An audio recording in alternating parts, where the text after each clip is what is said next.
அனைவருக்கும் வணக்கம். இன்றைய அரசியல் சூழலில் இந்த இந்திய ஒன்றியமானது மிக நெருக்கடியான காலகட்டத்திற்குள் இருக்கிறோம். பாசிச பாஜக அனைத்து நிறுவனங்களையும் தன்மயப்படுத்தி இந்த நாட்டில் ஜனநாயகம் என்பது கேலிக்கூத்தாக மாறிக்கொண்டிருக்கிறது. இதன் ஒரு அடிப்படையில் அதனுடைய ஆயுதமாக EAPA சட்டத்தை பயன்படுத்துகிறது. அதனுடைய அடியாளாக இங்கு இருக்கக்கூடிய NIA செயல்படுகிறது.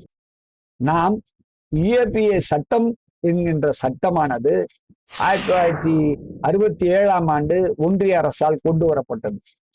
இந்திய அரசியல் அமைப்பு சட்டம் 19வது பிரிவில் அனைவருக்கும் சுதந்திரமாக தொழில் செய்ய, பேச என்கின்ற பல்வேறு உரிமைகள் வழங்கி இருக்கக்கூடிய சூழலில் அந்த 19வது பிரிவில் பல்வேறு விஷயங்களை இந்திய அரசியலமைப்பு சட்டத்தில் மாற்றினார்கள்.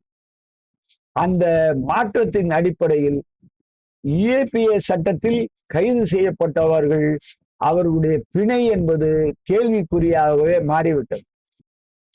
நாம் இதை இன்னும் விரிவாக பார்த்தோம் என்றால், பிணை கேட்டு ஒருவர் அந்த சட்டத்தின் கீழ் சிறையில் இருப்பவர் பிணை கேட்டு நீதிமன்றத்தை அணுகினால் அவர் தன்னை குற்றவாளி இல்லை என நிரூபித்துதான் நீதிமன்றத்தில் பிணையே கிடைக்கும்.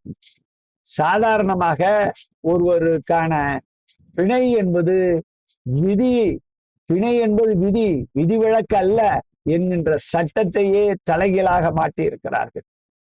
இன்னும் நாம் மேலே சென்று பார்த்தால் மிக மோசமாக இந்த சட்டத்தால் மிகச்சிறந்த சமூக செயல்பாட்டாளர்கள் சிறையில் இருந்தார்கள்.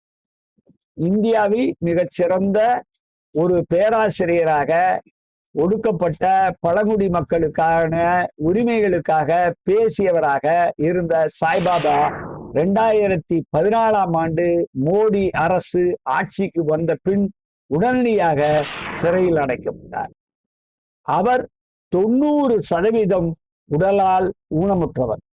இந்த சூழலில் அவர் சிறையில் அடைக்கப்பட்டு அவர் நீண்ட காலமாக சிறையில் இருந்து அவருக்கு பிணை கிடைத்து கொஞ்ச நாள் இருந்து திருப்பியும் வந்து விடுதலை பெற்ற பின்பும் உச்ச நீதிமன்றம் அவருடைய விடுதலையை ஸ்டே செய்து ஒரே இரவில் ஸ்டே செய்தது.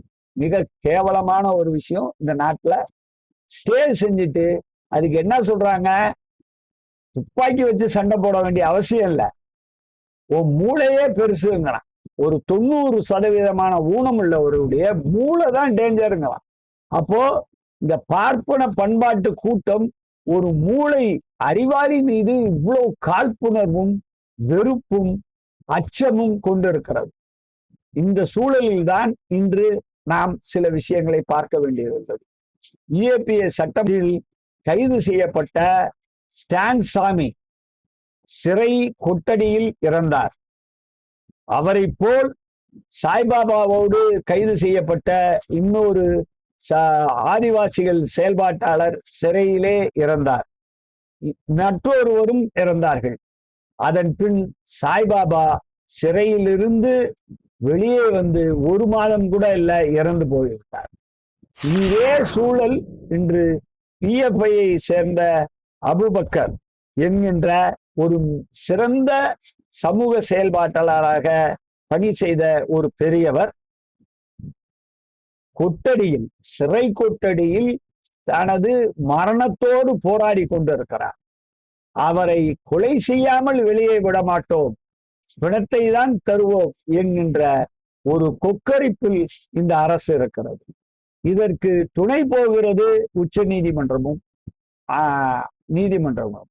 இதை நாம் இன்னொரு விஷயத்தையும் பார்க்க வேண்டியுள்ளது. 2018ஆம் ஆண்டு போடப்பட்ட பீமா கோரேகான் வழக்கில் இன்னும் சில செயல்பாட்டாளர்கள் சிறையில் உள்ளார்கள். மிக மோசமானது, மிக மிக அற்பமான விஷயம். அந்த வழக்கில் 16 பேரில் இன்னும் 3 நபர்கள் சிறையில் இருக்கிறார்கள். அதை போலவே டெல்லி கலவரத்தை உருவாக்கிய பிஜேபியின் இன்றைய அமைச்சராக இருக்கக்கூடிய, டெல்லி அமைச்சராக இருக்கக்கூடிய மிஸ்ரா வெளியே சுத்துகிறார். ஆனால் டெல்லி கலவரத்தில் சம்பந்தமே இல்லாத, டெல்லி கலவரத்திற்கும் உமர் காலிஃபுக்குமோ யாருக்கும் சம்பந்தமே இல்லாதவர்கள் இன்னும் 5 ஆண்டு காலமாக துணை கிடைக்காமல் இருக்கிறார்கள். இது மிக மோசமானது. ஒவ்வொரு நாளும் இந்த நீதிமன்றம் பிணையை தள்ளி போடுகிறது. மிக மோசம். வழக்கறிஞர்கள் வழக்கு நடத்தலன்னா நீதிமன்றம் மிரட்டுது. ஆனா இந்த நீதிமன்றம் ஒரு சிறையில இருக்கிறாருன்னா அவருடைய லிபர்ட்டிய, அவருடைய சுதந்திரத்தை கேள்விக்குள்ளாக்குது. அப்போ இந்த 5 ஆண்டு காலமாக இவருடைய சிறையில் வைத்துக் கொண்டு இன்று நாடகமாடி கொண்டிருக்கிறார்கள். இதுதான் இன்றைய சூழல். இவ்வாறு அன்னைக்கு சிஏஏ போராட்டம் என்பதே இந்த அரசு அரசியலமைப்பு சட்ட 14வது பிரிவின்படி பாகுபாடு பார்க்கிறது, மத ரீதியாக பாகுபாடு பார்க்கிறது என்பதை எதிர்த்து அறவழியில் போராடினார்கள். பெண்கள் தான் இந்த போராட்டத்தை நடத்தினார்கள் டெல்லியில். அதை கலவரமாக நடத்தி அந்த கலவரத்தை எதிர்த்து கேட்ட ஒரு நீதி அரசராக அன்று டெல்லியில் நீதி அரசராக இருந்த முரளிதரன் உடனடியாக ஒரே இரவில் அவரை பணியிட மாற்றம் செய்தார்கள். இவ்வளவு மோசமான ஒரு அரசு இது. இந்த விஷயத்தில் நாம் கணக்கில் எடுத்துக்கொள்ள வேண்டும். ஆகவே இந்த UAPA சட்டத்திற்கு எதிராக ஒரு நாள் கருத்தரங்கம் மாலை நடைபெறுகிறது.